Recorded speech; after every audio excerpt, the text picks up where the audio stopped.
Hola amigos y amigas, por aquí Carlos de la Teología de la Calle y Unrecognized Miami Sarinet Caraballo de Unrecognized Miami y Unrecognized Woman. y somos Unrecognized Talk. Aquí hablamos sobre temas un poco controversiales y sus posibles soluciones a ellos, así que hoy tenemos un tema súper interesante. ¿Estás bien, Sari? Sí, estoy súper bien y son temas controversiales de la iglesia. Claro, O sea, porque hay muchos temas, ¿no? buen punto. Estoy súper Detalle. bien, Qué bueno. estoy feliz. Otro lunes más contigo que nos estás escuchando. Quiero hablar un poquito de las estadísticas, estoy feliz. Ya somos 56 en Spotify. Más homie. Somos 52 en otras plataformas de podcast y sobre 88 en YouTube. Wow. Estamos creciendo poco a poco. ¡Wow! Poco a poco, cuando sumamos eso, ya somos más de 100. Ah. Así que Aprieten. gracias por estar aquí con nosotros todos los lunes Yes. desde que lanzamos el podcast. Esperamos que esto esté siendo de bendición a tu vida, a tu familia. Por favor, no dejes de comentarnos qué te ha parecido. Ve al canal de YouTube, comenta al final si estás en Spotify o si estás en Apple Podcast o en Amazon. Comenta, siempre hay un espacio para poder comentar. Y coméntanos qué otros temas te gustaría escuchar. Así que el tema está buenísimo, el de hoy, porque nos lo piden. El año pasado recibimos a través de la Teología de la Calle más de 10, 15 mensajes. Mira, habla de las primicias antes de que nos metan la mano en el bolsillo. Así, literal. Literalmente esos fueron los mensajes que recibimos. Y este año no es la excepción, así que yo creo que es muy buen tema para comenzar el año. No solo primicia, vamos a hablar también de los diezmos y las Los ofrendas. diezmos y las ofrendas. De hecho, vamos a empezar con algo que yo creo que es meritorio hablar, porque Carlos y yo, por gracia de Dios, somos pastores de una iglesia. No nos gusta que nos llamen pastores. De hecho, nuestros hermanos en la fe de Unrecognized nos llaman Sari y Carlos. No nos llaman pastor, pastora. Es que mi mamá me puso Carlos cuando nací. Mami y papi me pusieron Carlos. Y a mi Sarinet. No me pusieron pastor. Los títulos para nosotros no son Es importantes. broma, pero Queremos que las personas nos vean como hermanos claro. en la fe, así como Jesús es nuestro hermano mayor, que ellos nos vean como hermanos, que no nos vean como superiores, ni como que estamos en un cristal acá trepados, ni como que somos mejores que ellos. Eso no va con nosotros. Ellos conocen nuestras imperfecciones, conocen muchas cosas de nosotros y se pueden identificar con nosotros porque ven que somos reales y que no nos creemos, ¿verdad?, que estamos por acá arriba. Dicho eso, en nuestra comunidad de fe, Carlos, háblanos un poquito, o háblales a los que nos están escuchando, a nuestros oyentes. Háblale a la multitud. A la multitud de cientos que están escuchando esto. De decenas. De decenas. ¿Por qué nosotros decidimos no pedir ofrendas ni diezmos antes de entrar en el tema? Antes de entrar en el tema. Claro, mira, fue algo que Dios nos puso en el corazón y mucho antes de tener la oportunidad de plantar una iglesia. Fue algo que hablé con Sara y le dije así como en son de broma. Un día estábamos hablando de cosas de iglesia y qué sé yo qué más. Yo le dije, Acho, si algún día Dios me pone a abrir una iglesia o a plantar una iglesia o a ser pastor de una iglesia, yo no creo que yo vaya a pedir ofrenda nunca. Y Sari, ajá. Y yo sí, ¿verdad? Por ciertas razones, obviamente las primeras son bíblicas. Yo soy de las personas que creo que sí, muchas veces la ofrenda o una ofrenda hace falta en la iglesia para el sostén del templo, si hay personas que trabajan en la iglesia, como en muchos casos de los pastores, pastoras y demás. Pero no creo, ¿verdad?, que sea algo mandatorio en el Nuevo Testamento, ¿verdad?, en este nuevo pacto que tenemos en Cristo. Es algo que dije, hermano, si algún día planto una iglesia o soy líder de una iglesia o algo, no me gustaría coger ofrendas, no me gustaría pedir ofrendas, perdón. Y segundo, porque también estamos viviendo en unos tiempos donde la economía es una locura, donde la necesidad es una locura. Muchas veces las redes sociales nos gusta ver que todo el mundo está bien, fulano está aquí, está allá, o tiene tal cosa, y como que pensamos que todo el mundo vive así y no es así, no es real. Hay muchas personas en necesidad, muchas personas en nuestras comunidades, especialmente en ciudades como Miami, San Juan, Santo Domingo, etcétera, donde, ¿verdad?, por ser urbes, hay ciertos ingresos, pero no todo el mundo está en ese nivel y ni puede cubrir sus necesidades básicas. Y yo, siendo líder de una iglesia, no voy a poner a la gente en una encrucijada donde me voy a parar los domingos a decirle, el Señor te dice que pruébame en esto y tienes que dar todo lo que tienes en la cartera o esos últimos $50 que te quedan o 50 pesos que te quedan que tenías para la leche o lo que sea para la semana y tú verás. Y, mano, yo creo que el Señor provee, pero también creo muchas veces que el Señor nos manda a ser prudentes y creo que también el Señor nos manda a tener prioridades. Yo creo que el Señor no tiene necesidad de oro ni de plata, que Él es el dueño de todas las cosas y no creo que yo darle los últimos $20 que me quedaban en la cartera um, van a hacer a Dios más rico o más poderoso o más glorioso. Ya el Señor es quien es y eso no va a cambiar nunca, yo dé o no dé. Mano, no quisimos hacerlo. Quisimos, verdad, que la gente sintiera que teníamos un espacio donde podían venir, adorar al Señor, escuchar una palabra, recibir un mensaje, etcétera, hacer comunidad, hacer vida, sin la presión de que diantre no voy para la iglesia porque cuando pasen la canastita todo el mundo va a echar $1, $5, $10 y yo no voy a echar nada porque no tengo. O tengo que echar lo último que me quede y pasar la semana en olla porque no, ¿entiendes? Y basado en eso, hay una anécdota que nosotros la hemos contado anteriormente, pero quizás tú no la has escuchado, y es que nosotros vivimos lo que es la manipulación religiosa a través de este tema. Visitamos una vez una comunidad de fe, yo recién me había quedado sin trabajo y lo que nos quedaban eran $10 en la cuenta de banco. Era un domingo y cobrábamos miércoles. Y el pastor o la pastora de esa iglesia dijeron exactamente eso. Ofrenda aunque sea lo único que tú tengas en tu cartera para pagar la leche, para comprar algo para tu casa, ofrenda lo que Dios te lo va a multiplicar. Y recuerdo que ese día Carlos me agarró por la mano y me hizo así en la mano, como que nos vamos.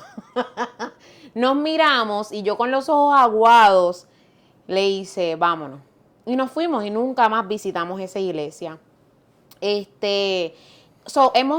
Hemos sentido y vivido este tema en nuestra piel. Y por eso es que nosotros no pedimos ofrenda. Voy a hacer una salvedad aquí. No estamos en contra de las iglesias hermanas o comunidades de fe hermanas que piden ofrenda. Si lo hacen correctamente, gloria a Dios. Si no manipulan a la gente, gloria a Dios. Lo que sí a Carlos y a mí nos molesta, por así decirlo, es cuando utilizan el tema de las ofrendas, de los diezmos, de las primicias, para manipular a la gente, como nosotros fuimos tratados de manipular en aquel momento que les di el ejemplo, porque eso hace daño al cuerpo de Cristo. Punto. Eso está mal. Manipular a la gente con el tema del dinero está mal, porque primero tú no necesitas hacer nada, no necesitas ofrendar nada para que Dios pueda poner su gracia y su favor sobre tu vida, para que Dios pueda hacer milagros en tu vida, para que Dios pueda prosperarte, para que Dios pueda hacer lo que sea, porque Él es soberano y Él hace como Él quiere, con quien Él quiere, cuando Él quiere, como puede, etc. Así que sin más, hemos hablado ya un ratito, unos 10 minutitos. Carlos, háblanos un poco acerca de los diezmos. ¿Aplican los diezmos hoy en día? ¿Es algo que es requerido hacer hoy en día? ¿Sí? ¿No? ¿Y por qué? No, no es requerido, no es obligatorio. ¿Por qué? La práctica de los diezmos es una práctica basada en la existencia de un templo y un orden o un grupo de personas, o una tribu o un clan, o como lo quieran llamar, que se llaman los levitas. Entonces, ¿qué pasa? Muchas veces pensamos en los diezmos como esta ofrenda que le damos a Dios o esta parte que le pertenece a Dios, pero lo que no vemos y lo que muchas veces no escuchamos, no entendemos, no aprendemos, es que la práctica de los diezmos viene de antes de la fundación del judaísmo, de la antigua religión de Israel, del judaísmo y del cristianismo. La práctica de los diezmos es una práctica que se realizaba o se ponía, obviamente, valga la redundancia, en práctica en muchas culturas del antiguo Southwest Asia, del antiguo suroeste de Asia, ¿verdad? Esas culturas mesopotámicas y demás mediterráneas, ¿verdad? Ese acento, americano, wow. se me reprenda. Entonces, estas culturas mesopotámicas mediterráneas que anteceden el pueblo de Israel, la antigua religión de Israel, el judaísmo y el cristianismo y demás, practicaban ¿verdad? Esto que se llamaba el diezmo, y era la manera en cómo ellos aportaban económicamente a la ciudad. Era la manera o el tributo que ellos daban al gobierno. Llámelo usted, como por ejemplo lo llamamos en Estados Unidos y Puerto Rico, el sistema tributario o de impuestos. Esa era la manera en cómo la economía dentro del sistema de gobierno funcionaba. Esto, obviamente, lo hereda el pueblo de Israel, ya sea por mandato de Dios, etcétera, pero lo heredan. Esta práctica del diezmo, ¿qué pasa? Estos pueblos que anteceden al pueblo de Israel, ¿verdad? Daban esos diezmos al gobierno. El pueblo de Israel lo daba a Dios, ¿verdad? Porque era un pueblo que vivía en una teocracia, era un gobierno basado en la supremacía de Dios. No tenían un líder humano, tenían un representante de Dios, pero era Dios el que tomaba las decisiones políticas, económicas y demás de ese pueblo.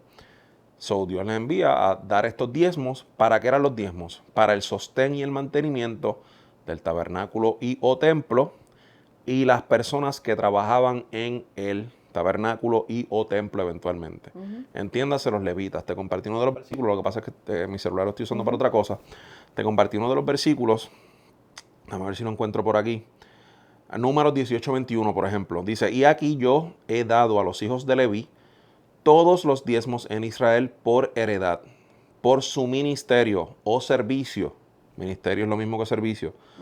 Por cuanto ellos sirven en el ministerio del tabernáculo de reunión.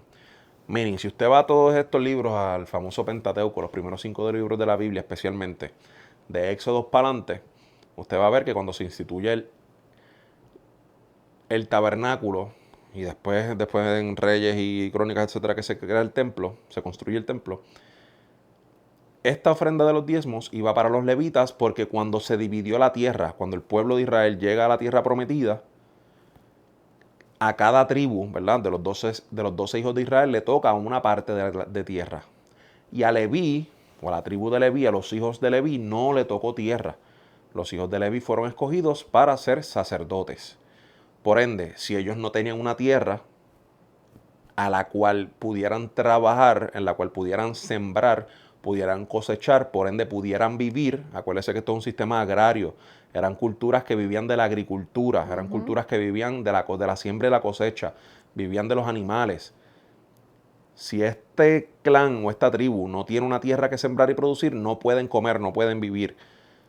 El sistema tributario o los diezmos era una parte para el Señor, para pedir perdón por nuestros pecados, etcétera, etcétera. Y para el sostén, para que estos levitas pudieran comer, pudieran sostenerse, pudieran vestir, pudieran trabajar en el templo, pudieran ser esos sirvientes o esos ministros en el templo, y que cada vez que el sumo sacerdote o que iba a realizar un sacrificio o lo que sea, tuviera unos ayudantes, que cada vez que una persona cometió un pecado e iba a presentar una ofrenda, allá había uno de estos sacerdotes que asistía, ¿verdad?, en representación de Dios y demás. Ese es el propósito principal del diezmo. Sé que es una explicación un poco larga, pero a ese punto, hoy tenemos un templo meaning que vamos ahí para que el Señor perdone nuestros pecados. Hay gente que cree que sí. Pero no es real. Pero no es real, no tenemos un templo. Exacto. Tenemos descendientes de la tribu de Leví que sirven como sacerdotes. No. Nuestro sistema económico depende de un tributo que nosotros le damos a Dios para que la sociedad como tal funcione.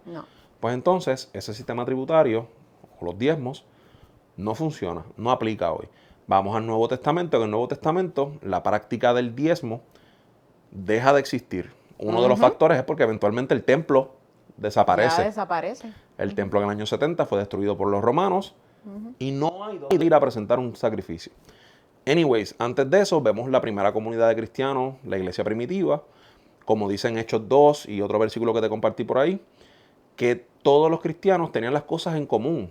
Todos los cristianos tenían sus propiedades y no las consideraban de ellos mismos, sino que las compartían con todas las personas y con todas las personas necesitadas de la comunidad. Hechos 4, 32 al 35. ¿Qué dice? Dice, todos los creyentes eran de un solo sentir y pensar. Nadie consideraba suya ninguna de sus posesiones, sino que las compartían. Los apóstoles, a su vez, con gran poder seguían dando testimonio de la resurrección del Señor Jesús. La gracia de Dios se derramaba abundantemente sobre todos ellos, pues no había ningún necesitado en la comunidad. Quienes poseían cosas o terrenos los vendían, llevaban el dinero de las ventas y lo entregaban a los apóstoles para que se distribuyera a cada uno según su necesidad. Su necesidad. Este texto bíblico a mí me parece extremadamente claro con todo lo que les expliqué. Espectacular. Pero aún así, hay personas que utilizan este texto bíblico para decir, no, el Señor te manda a que vendas esa propiedad, vendas ese terreno, vendas eso que tengas, ese bien material que tú tengas y lo traigas al templo, lo traigas en ofrenda, en sacrificio. ¿Pero para qué? Esa iglesia y ese líder religioso dentro de esa comunidad de fe que te está pidiendo eso, una vez tú le entregas la venta, ¿verdad? O el dinero recaudado de eso que vendiste, esa casa, ese terreno, ese carro, lo que sea, tú estás viendo dónde lo ponen para la necesidad de las personas. Porque si tú me dices que no, es para expandir el templo, pero ¿cuál es la necesidad de expandir el templo necesariamente? Que haya más personas adentro, que ofrenden más y que se siga engordando lo que está pasando adentro muchas veces, lamentablemente. Y tengo los ojos aguados. Si tú estás escuchando esto en Spotify, yo te recomiendo que vayas a YouTube para que veas mi nariz de Rudolph cómo se va transformando con este tema. Nada más para que te vaya a llorar. Sí, para que me vean llorar, porque es que me parece injusto y a mí las injusticias me mueven el piso. O sea, quien me conoce sabe que a mí las injusticias me hacen molestar de una forma sobrenatural. Y el yo simplemente leer ahora mismo este texto y ver cómo antes la iglesia primitiva se ayudaban unos a otros, y dice bien claro aquí que nada era de ellos. O sea, ellos no consideraban sus posesiones de ellos. Me explico. En aquel momento no había un carro como lo conocemos ahora, ¿verdad? Se caminaba a lo mejor en burro, en camello, en caballo, no sé, a pie. Caballo era para la gente Pero rica. hoy en día, ¿qué tú ves por ahí? Todo es un individualismo. Este es mi carro, tú sabes. Y yo no te presto el carro porque tú sabes. Me lo regaló el Señor. Si tú me guayas ese carro, olvídate que vamos a tener un problema. Esta es mi casa. Ya no hay esa hospitalidad de que tú sabes que vienen unos panas para acá, para Miami, que tú le puedas decir, mira, quédate en casa. Olvídate. Yo sé que en la casa, ¿verdad? Esto es un tema un poco delicado y es otro tema. Tú no vas a meter a cualquier persona. Claro. Pero antes lo que se pensaba era en hospitalidad. El tema de la hospitalidad en la Biblia es un tema muy fuerte. Y esto se veía en la iglesia primitiva. Entonces, volviendo al tema de los diezmos y de las ofrendas, aquí lo que vemos es que las personas daban, pero daban con alegría porque no consideraban suyo las cosas que tenían. Sabían que lo que tenían no era de ellos. Claro. Que ellos eran mayordomos de eso que ellos tenían. Obviamente a este factor, ¿verdad? O algo que pesaba a la hora de ellos tomar una decisión como esta, es que la expectativa de ellos del regreso de Cristo era inminente. Esa gente vivía pensando de que yo estoy hablando contigo ahora, pero Cristo, papi, puede llegar ahora. Y si Cristo llega ahora, papi, esto aquí se acabó. Ya él vino al reino de los cielos. Nada de lo que yo tengo es mío. La casita de paja no es mía. Se perdió todo. Ellos decían, no, olvídate de eso, si ya Cristo viene, vamos a vender todo. Eso es otro tema también. Pero la cuestión es que lo que hacían, lo hacían con un corazón genuino y puro. Eventualmente pasa el tiempo, todavía la venida de Cristo no se ha dado. Y hay otros versículos por ahí que los puse que, por ejemplo, Pablo está alardeando del buen corazón que tienen las iglesias en Macedonia o tienen las iglesias en Macedonia y le está poniendo la presión a otras iglesias diciéndole, hey, estos hermanitos de acá, o ustedes en el pasado, perdón, dieron unas ofrendas brutales y se sacrificaron a pesar de la necesidad que estaban pasando. Y dieron esta ofrenda para esta gente que está pasando una hambruna horrible acá. Y yo les he dicho a esta gente donde yo estoy ahora que ustedes son los duros dando y ofrendando. Cuando vayamos para allá, no me hagan quedar en vergüenza y no queden ustedes en vergüenza. Reúnan dinero. Ojo, esto es Pablo de su boquita de comer diciéndole a ellos, hey, yo no quiero pasar una vergüenza y no quiero que ustedes la pasen tampoco en una cultura súper hospitalaria como era la cultura del Mediterráneo. So, vamos a hacer el sacrificio que haya que hacer para recoger esta ofrenda y dar de corazón para estas personas que están pasando una hambruna terrible acá. Este mandato, perdón, este favor o este llamado que está haciendo Pablo, lo está haciendo de su, ¿verdad?, autoridad. No es un mandato que Dios le dio, se abrió el cielo y le dijo, Pablo, dile a mi iglesia. No. Es algo que Pablo está pidiendo que esta iglesia haga para ayudar a esta otra gente. Y tampoco es Jesús diciendo esas palabras. Ni Jesús tampoco. Es Pablo diciéndole, hey, mano, esta cartita es para ustedes, pónganse pálidos, yo sé que están pasándola feo, pero vamos a buscar este dinerito para poder ayudar a estas personas que la están pasando acá peor que ustedes. Ese es de la boca de Pablo. No, Pablo no lo está diciendo como que esto me lo dijo Jesús, que todas las iglesias, a través de todo este marco geográfico, a través de toda esta línea de tiempo histórica, tienen que realizar. No es así. Aquí están los versículos por si los quieres mencionar. Cuando vamos al Nuevo Testamento, vemos que el tema es ofrendas nacidas del corazón, nacidas de la gracia que Dios mismo ha puesto en el corazón de las personas para ayudar a otras personas. No vemos una institución, no vemos un templo, un templo que gobierne todas las demás cosas, ¿verdad? Que unifique la práctica religiosa. No vemos un cuerpo sacerdotal como los levitas, sino vemos una comunidad de personas, de creyentes en Jesucristo, dando lo que tenían para ayudar a aquellas personas que estaban en mayor necesidad que ellos. Y, después que menciones los versículos, quiero mencionar algo bien interesante acerca de las ofrendas y de cómo tú, si asistes a una comunidad de fe, te puedes dar cuenta si esa comunidad de fe está usando las ofrendas correctamente o no. Exacto. Mira, dice 2 Corintios 8:8, nueva traducción viviente. No estoy ordenándoles que lo hagan. Obviamente usted va a leer el capítulo anterior y desde 2 Corintios 1:1 para ir para adelante hasta 2 Corintios 8:8. No estoy ordenándoles que lo hagan, pero pongo a prueba qué tan genuino es su amor al compararlo con el anhelo de otras iglesias. Esto es Pablo diciéndole, hey, yo los estoy retando, no Dios, soy yo aquí haciendo un wordplay para tratar de, no quiero decir obligarlos, influenciarlos de manera positiva para que den. 2 Corintios, la misma carta, versículo 9, un chispito más abajo, 5-8, la misma versión. Así que pensé que debería enviarles a estos hermanos primero, hablando de creo que era Timoteo, no sé quién más, a fin de estar seguro de que tienen lista la ofrenda que prometieron. Pero quiero que sea una ofrenda voluntaria. Voluntaria.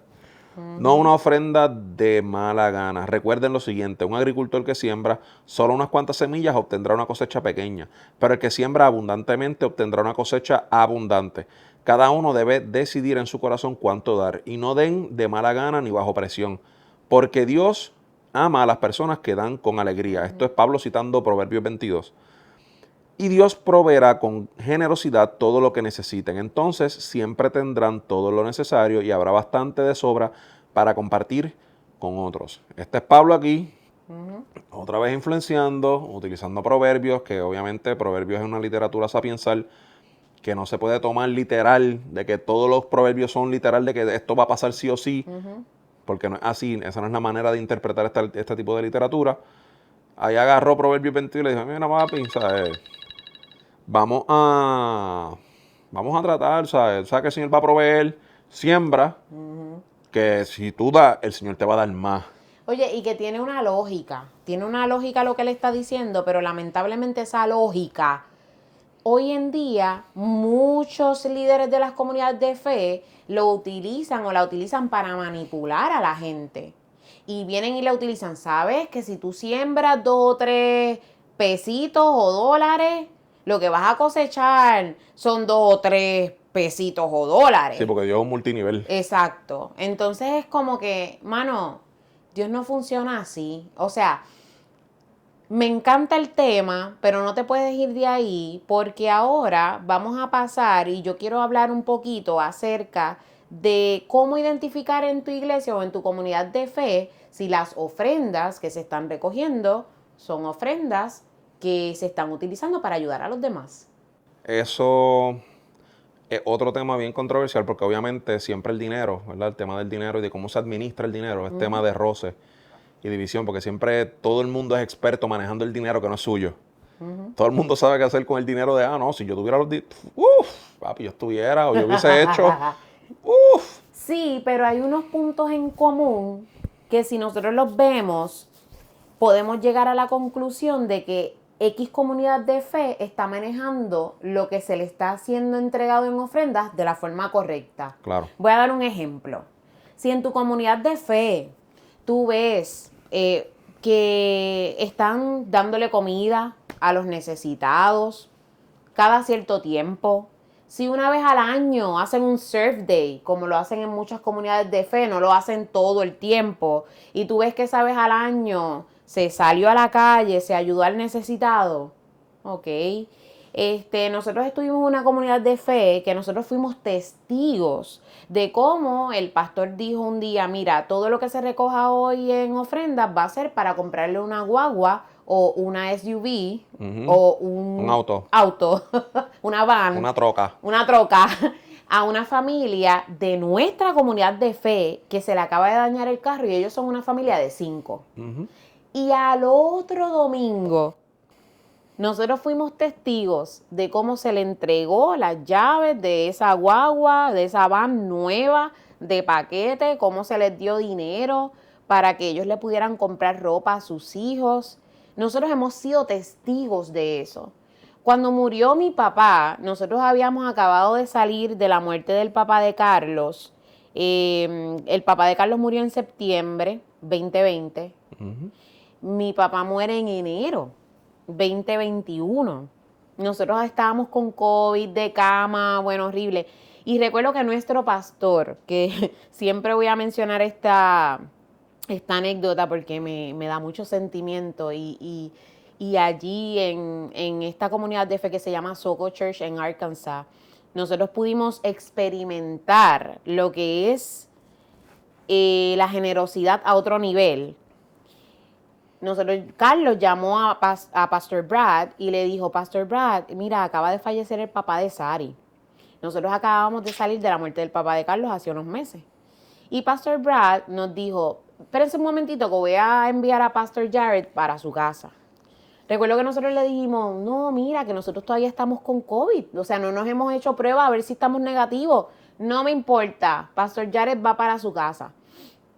Y nosotros fuimos testigos de cómo Pastor Jared entró a la casa, entró con otra chica también que era líder de la iglesia y nos abrazó. A él no le importó un pepino si teníamos COVID o no, ¿te acuerdas? Ahí hay otras implicaciones políticas, pero es otro tema. Exacto, pero bueno, nos abrazó, y nos entregó un cheque. ¿Tú te acuerdas de cuánto era el cheque? Claro. Por favor, cuéntale aquí de cuánto era el cheque. $1,500. El cheque era de $1,500. Y de ahora para ahora. De ahora para ahora. O sea, Carlos llamó ahora y en menos de 2 horas, ponle máximo 3 horas, este pastor estaba en nuestra casa entregándonos un cheque de $1,500, dejándonos saber esto es para que cubran los gastos de su viaje, para que se vayan a poder enterrar a tu papá, y quizás les sobre algo para que puedan comer durante ese tiempo. ¿Ustedes creen que ese gesto a mí se me va a olvidar algún día? No tan solo eso, durante toda la pandemia, esta comunidad de fe a la cual nosotros éramos parte, todos los martes íbamos a entregar comida a personas que no tenían comida. Todos los martes. No les estoy diciendo una vez al año, no. Todos los martes se le entregaba una bolsa como así de grande con comida enlatada, no perecedera y compra para su hogar a personas que no tenían cómo pagar su compra. Entonces, ese es el primer punto. Si tú ves que en la comunidad de fe donde tú estás es generosa, ayuda al necesitado, ayuda al que tiene una necesidad inminente y no está con todo este protocolo de que, ay Dios mío, déjame ver y ahora, ¿qué es lo que voy a hacer? Claro, tenemos comunidades de fe no denominacionales, como la de donde nosotros venimos, que no había ese protocolo que seguir, esa burocracia, en donde tenía que preguntarle a yo no sé quién para poder ayudar. Y hay comunidades de fe que son denominacionales, donde tienen que pasar por un proceso de la junta administrativa para que la junta tenga que aprobar, para que la iglesia tenga que aprobar, dependiendo de cómo es el gobierno de esa junta. Sin embargo, si tú ves que tu iglesia, al final de todo este proceso, sea burocrático y un revolú o no, ayuda al necesitado, gloria a Dios, es una iglesia que está utilizando las ofrendas para lo que es. Exactamente. Ahora, si tu comunidad de fe, tú ves que recibe, tú no ves que hace nada para ayudar a las personas que están en necesidad y que todo el dinero que entra se utiliza para cosas estéticas solamente, para poder poner bonito el área solamente, pero nada de eso se utiliza para ayudar a los que están en necesidad, ahí hay un red flag. Porque el dinero no se está utilizando para lo que Jesús, en esta iglesia primitiva, como vemos en la comunidad de Hechos, hacía. Uh-huh. Entonces, no sé si tienes algún otro tip para entonces cerrar con el tema de las famosas primicias, que estamos a principios de año y en muchos lugares van a decirte que estamos en el mes de las primicias y que hay que hacer una ofrenda de primicias al Señor. Claro, no, yo creo que con los tips estamos bien. Usualmente hay características, ¿verdad?, que uno nota dentro de las iglesias. Usualmente las iglesias que no utilizan bien las ofrendas y los diezmos son iglesias que crecen mucho en físico, en equipos, en templos, construyendo cosas innecesarias solamente para la comodidad de 2 o 3 personas o tal vez de la congregación en general, pero no, usualmente no es el caso. Esas iglesias tienden a parecer un poquito más sectarias, tienden a parecer un poquito más sectas o funcionar más como sectas que otra cosa. En cambio que las iglesias que utilizan las ofrendas para bien, ¿verdad?, que obviamente cubren sus gastos operacionales, entiéndase, el templo, pagarle a las personas que sirven, ¿verdad? Porque la gente piensa, y he escuchado líderes decir, no, que si la iglesia recoge $1,000 de ofrenda este domingo, 500 son del pastor. Eso no es así. El pastor tiene un salario asignado, la secretaria tiene un salario, el secretario un salario asignado, el pastor asociado tiene un salario asignado, la pastora asociada tiene un salario asignado, y van a cobrar lo mismo. La iglesia recoja $100,000 de ofrenda ese domingo o recojan $500 de ofrenda ese domingo. Esa es la que hay, ese es el salario fijo. Y eso es los hilos, perdona que te interrumpa, esas son las iglesias que los pastores cobran de hay las iglesias que ofrendas. no. Hay iglesias que no. Por ejemplo, Claro. nosotros en Unrecognized no cobramos absolutamente nada de las ofrendas. Exacto. Porque nosotros tenemos nuestro negocio, Carlos tiene su trabajo y hay una razón de ser por la cual nosotros estamos trabajando y tenemos negocio. Primero que el negocio lo teníamos mucho antes, tenemos negocio desde el año 2018. Para la gloria del Señor, eso es lo que nos ha sostenido hasta el día de hoy, más el trabajo de Carlos ahora, porque tuvimos que cortar ciertas cositas que hacemos en nuestro negocio para poder tener más tiempo para lo que es la iglesia. Y ahora Carlos está trabajando, Exacto. pero nosotros no cobramos, no tenemos un salario. No con esto quiero decir que está mal que el pastor que se dedique al 100% A la obra, claro. a la obra no pueda tener su sueldo, no Todo pueda lo tener contrario. su salario. Al contrario, esto es un trabajo como cualquier otro trabajo y es mucho trabajo. Es estresante. Es estresante. El que nos diga a nosotros que no es estresante y que no es un trabajo, nosotros le podemos decir todo lo que nosotros hacemos, ¿verdad?, para que se sienten y hagan un cálculo a ver si es un trabajo o no es un trabajo. Es ilógico esperar que una persona esté dedicada 100% a pastorear una iglesia al 100% de su tiempo y que aún así la iglesia no le quiera pagar. O sea, Sí, es ilógico.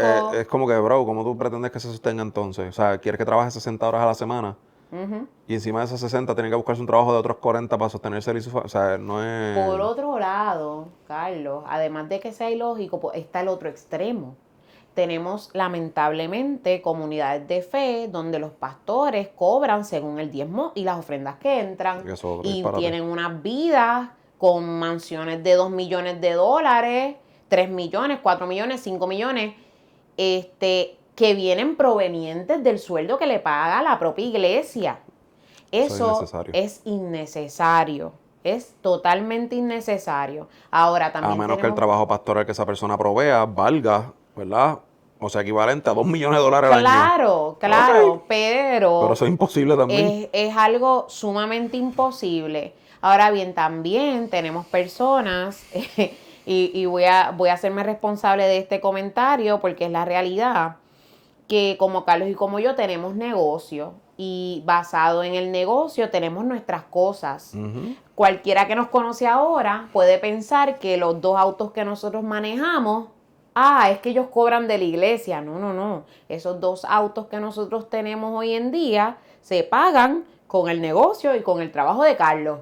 Quien no nos conoce puede llegar a pensar que es algo que paga la ofrenda de la iglesia. Y lo menciono porque también hay pastores y pastoras bivocacionales como nosotros, que no estamos al 100% dedicados a la iglesia, por así decirlo, o al servicio de la iglesia, sino que dividimos nuestra vida entre nuestro trabajo secular, si se puede llamar así, y nuestro trabajo en la iglesia del Señor.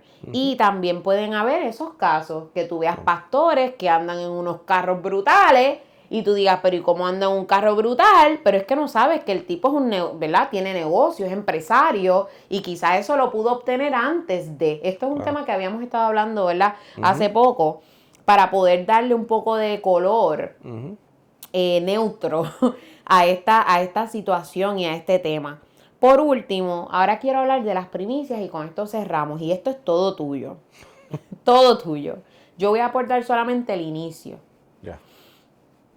Hay líderes que en este mes de enero, todos los años, se van a parar en una tarima, que ya no hay altar. Si no lo sabían, quizás podemos hablar de ese tema otro día. Sí. En una tarima, con un micrófono, a decir, necesitas dar tus primicias. Tienes que dar las primicias al Señor. Necesitas ofrendar tanta cantidad. O si no, te dicen que las primicias son obligatorias y no importa qué cantidad des, pero que tienes que dar las primicias, porque eso es obligado. Las primicias, al igual que el diezmo, ¿es obligado o no es obligado? Nuevamente lo mismo. No es obligatorio. Las primicias son prácticas, nuevamente culturales. Vienen de toda esta vuelta que hablamos ahorita. Y especialmente vienen de culturas agrarias, de culturas que viven de la agricultura, de culturas donde su creencia y su práctica era, Señor, Dios, o dioses, si eran, ¿verdad?, politeístas. Este fue mi año de cosecha, estas son, ¿verdad?, mis diezmos, lo que sea, para el gobierno, pero a esta deidad yo le entrego esta primicia, Señor, este es el primer fruto de todo mi trabajo de este año. Por favor, haz que este año sea un año próspero, sea un año de lluvia, que, ¿verdad?, el terreno esté fértil, que podamos cosechar, porque dependemos de esto, ¿verdad? Yo sé que hay personas que se les hace difícil ver esto en la Biblia, entender esto tal vez, por una realidad. El contexto en el que se da la Biblia, especialmente el Antiguo Testamento, Israel, etcétera, que surge este pueblo de Israel, es un pueblo rodeado de naciones o países politeístas y cuyas prácticas era esta. Y esto para ellos, esta idea de darle a Dios una primicia para que el Señor, ¿verdad?, los bendiga, era algo normal. Y eso lo podemos ver en la bendición de Deuteronomio 28 o 32, no recuerdo cuál era ahora. Lo vemos en los Salmos, etcétera, donde la mentalidad, ¿verdad?, o la idea, la creencia, es que, hermano, esta primicia le voy a dar lo primero, lo mejor a Dios para que el Señor me bendiga. Obviamente estamos hablando de que la creencia también era de deidades, de dioses, en el caso de los politeístas, o de un dios, donde si tú no haces o tú no das lo que es mejor, vas a recibir una retribución negativa. Eso, nuevamente, nada más en términos estrictamente económicos y sociales, políticos y demás, no nos aplica a nosotros hoy. Nosotros vivimos en una época post-industrial donde la mayoría de las personas que estamos aquí ahora mismo no cosechamos lo que nos comemos, ni trabajamos el ganado que nos comemos, o los animales que ingerimos, etcétera. Eso es una. Y segunda, que el cristiano, ¿verdad? O la doctrina cristiana fundamental es que cree y piensa que Jesucristo, ¿verdad? Y el Antiguo Testamento, todas estas cosas son un prototipo de Cristo, son una simbología de Cristo. Y Cristo es esa primicia. Muchas veces tenemos líderes que vienen a decir, no, que tienes que dar tu primicia para que Dios te bendiga, como si nosotros viviéramos una época agraria y que el Señor todavía fuera como que, si no me das lo que me toca a mí, no te voy a bendecir. Entonces el sacrificio de Cristo quedaría totalmente inválido. En vano, total. So, Cristo es esa primicia. Cristo es la mejor primicia. Cristo es la primicia de los muertos. Cristo es la primicia de todo. O sea, Cristo estuvo ahí en la fundación del mundo, junto con Dios, creando todas las cosas. Entonces, esta persona que creemos que es parte de la Trinidad, o sea, que es Dios, se hace hombre, se hace ser humano, vive una vida perfecta, en obediencia activa, pasiva, o sea, que hace todo bien y no hace nada mal, muere, resucita, asciende al cielo, promete regresar para satisfacer, ¿verdad? O para crear esa conexión, ese puente, ser ese sumo pontífice, ese creador de puentes entre Dios y el ser humano, ser esa primicia de los muertos, esa primera persona que aun siendo Dios era ser humano, da su vida, muere y resucita, y esa primicia para poder traer la paz ante Dios, para que ya Dios no nos vea como que estas personas que no dan lo suficiente, sino que ya Cristo es la primicia que se entregó por nosotros mismos, como si nosotros lo hubiésemos dado a Dios. Entonces, si Cristo no es la primicia, ¿para qué yo tengo? O sea, ¿cuál es la lógica de dar primicias económicas cuando la primicia es Cristo? El sacrificio perfecto es Cristo. La culminación, déjame ver qué palabra puedo usar aquí, mano, la epítome de los sacrificios perfectos, el único sacrificio perfecto es Cristo. La única primicia perfecta es Cristo. No ha existido ni va a existir primicia perfecta ni sacrificio perfecto que no sea Cristo. So, si no tenemos a Cristo como primicia delante de Dios, todas las primicias que tú y yo podamos dar de manera económica o de lo que sea, va a depender realmente de la creencia de cada uno de nosotros y no va a depender de Dios. Puedes tratar a Dios con tu primicia, ¿verdad? O sea, puedes hacer tu primicia. Nadie te está diciendo que no lo hagas, pero que lo hagas con la mentalidad correcta. Si te trae paz, dar tu primicia, porque, mano, este año me fue brutal. Contra Dios, gracias, de verdad. Con un corazón agradecido, le voy a dar a esta organización, a esta iglesia, porque sé que esta iglesia la va a utilizar esta primicia para bendecir a la comunidad. Mano, go for it, métele, durísimo. Pero si tú vas a dar una primicia, como que, hacho Dios, que este año sea próspero, hacho Dios, que este año me den ese ascenso, hacho que este año yo salga de estas deudas, hacho, eso se llama chantaje. ¿Me sigue lo que te quiero decir? Y nosotros no estamos en posición de chantajear a Dios ni cosa por el estilo. Ya Cristo es esa primicia que cumplió todas las cosas. Y que gracias a esa primicia, gracias a ese sacrificio perfecto, gracias a que Jesucristo es el primogénito de entre los muertos, tú y yo podemos tener comunión y paz con Dios. Tú y yo no necesitamos un altar de piedra todos los días para ir a sacrificar animales ni cosa por el estilo, porque ya Cristo es ese sacrificio que hizo todo posible para que Dios nos mire y nos mire con amor, para que Dios nos mire y diga, no estoy viendo el pecador, estoy viendo a mi hijo, a mi hija, coheredero con Cristo. Ese es el mensaje de las cartas de Pablo, ese es el mensaje del Nuevo Testamento. So, nada.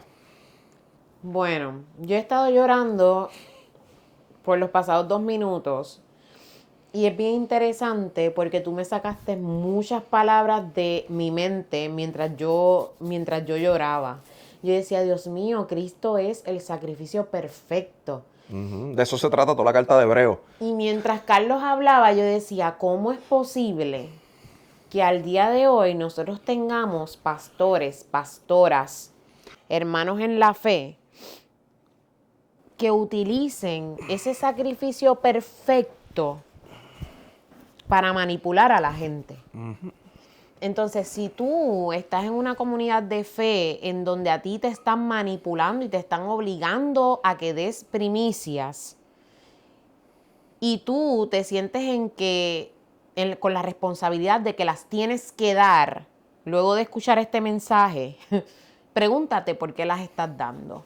No las des, como dijo Carlos, sin conciencia de lo que estás haciendo, sino que dalas en agradecimiento por lo que Cristo hizo de una vez y para siempre por ti. No las des porque, ay, yo las voy a dar, porque es que si yo las doy, yo voy a tener un año que va a estar espectacular.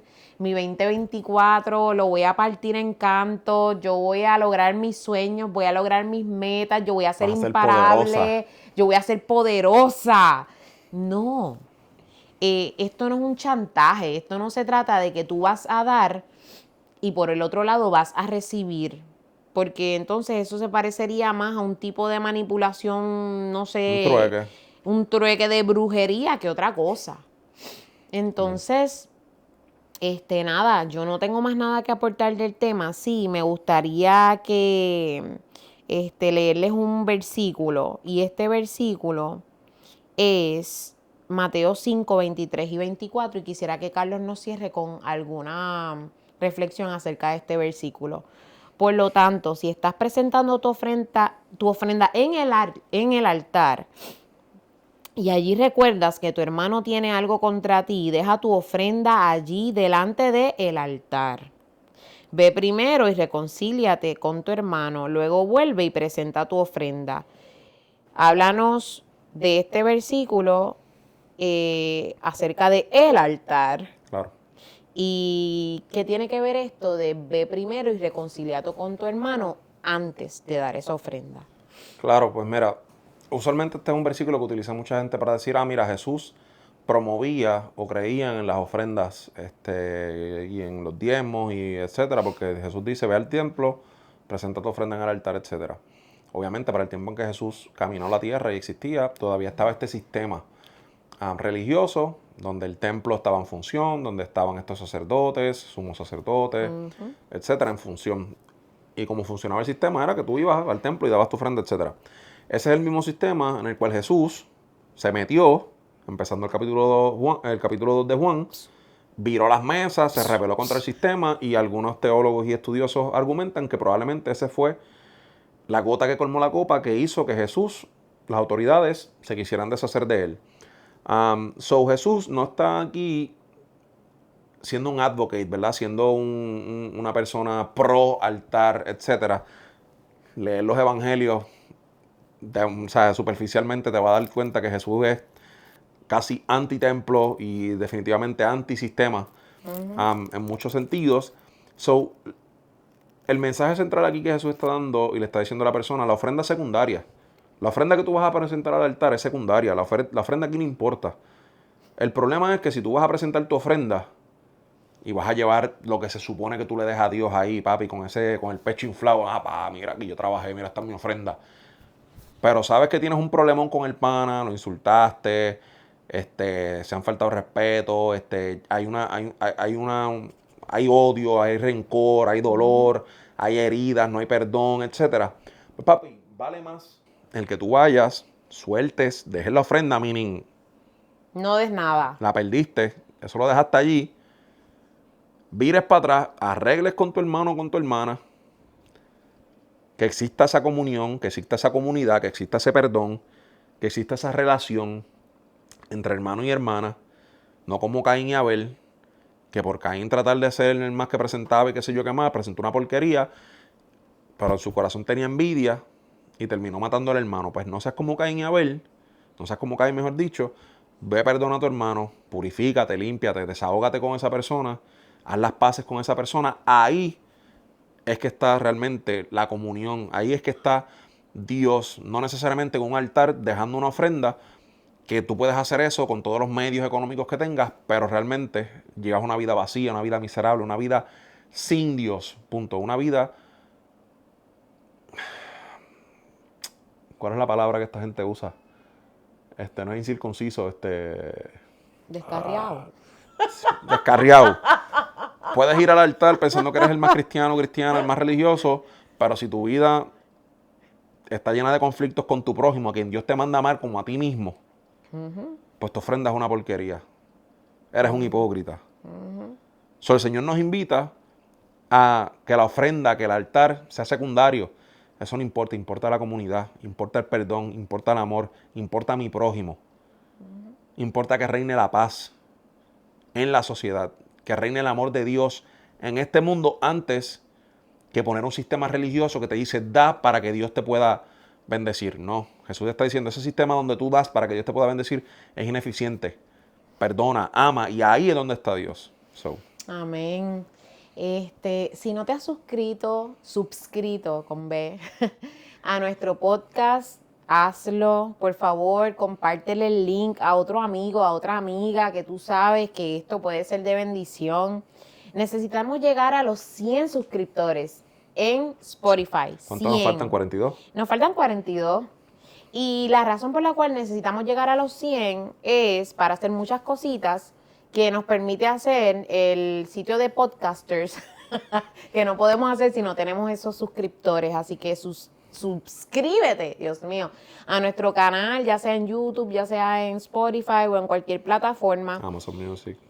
Wow, esto ha sido un tema bien interesante. La semana que viene vamos a estar hablando de otro temazo y la semana que viene vamos a estar hablando de nada más y nada menos que del fariseísmo actual. 10 horas de podcast. Así que esperamos que esto haya sido de bendición. Será hasta la próxima. Yes. Y muchas bendiciones. Recuerda seguir a Sarinet en sarinet.caraballo en Instagram. El evento de Poderosas viene por ahí. Sí, viene por ahí. Así Oh que- my God, faltan menos de 3 semanas. Exacto. El sábado 27 de enero tenemos Poderosa 2024, no te lo puedes perder. Va a estar espectacular. Tenemos a María Cristina que viene desde Mar Azul, Puerto Rico. Tenemos a Daina Monteagudo que viene desde Favor y Gracia Church, desde Kissimmee. Oh my Marcela. God, tenemos a... ¿Quién más? Marcela. A Marcela, mira, Marcela viene desde esta comunidad tan hermosa de aquí de Miami, en Surfside, que se llama Casa Church. Tenemos a Kairi, tenemos a un montón de mujeres, Brenda Liz Roldán, Durísimas tenemos a todas. Cherry, todas son espectaculares. Vamos a pasar un tiempo íntimo, un tiempo hermoso entre chicas y los boletos Eso iba. los puedes conseguir en unrecognizedwoman.com o en el área de unrecognized.church. Si vas a unrecognized.church, allí puedes colocar tu información Ujú. y vas a encontrar toda la información de Poderosa. Exacto. ¿Qué más te puedo decir? Importante que por cada taquilla que compre cada mujer, una mujer entra gratis. Una mujer de Exacto. bajos recursos va a tener la oportunidad de entrar gratis y recibir todas estas herramientas que se van a estar Yo no compartiendo puedo allí. seguir llorando. Ah, no.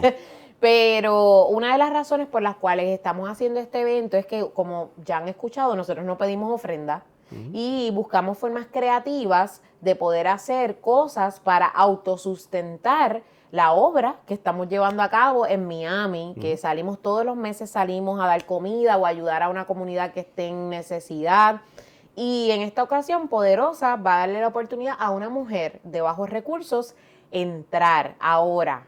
Algo importante, hay un boleto online. Mm, Si tú vives en cualquier parte del mundo, estás escuchando este podcast, no puedes llegarle a Miami, hay un boleto online, tiene el mismo precio que el boleto presencial y es para que las personas no digan, ay, pues entonces me quedo online y no voy. No, es Claro. el mismo precio.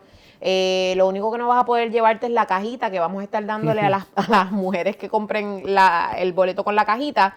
Pero te puedes registrar online y vamos a estar haciendo una transmisión en vivo yes. de ese día tan especial. Así que ahí lo tienes, Poderosa 2024. Regístrate, compra tu boleto ya. Será hasta el lunes que viene si Dios permite. Te enviamos un abrazo. Dios te Bendiciones. bendiga.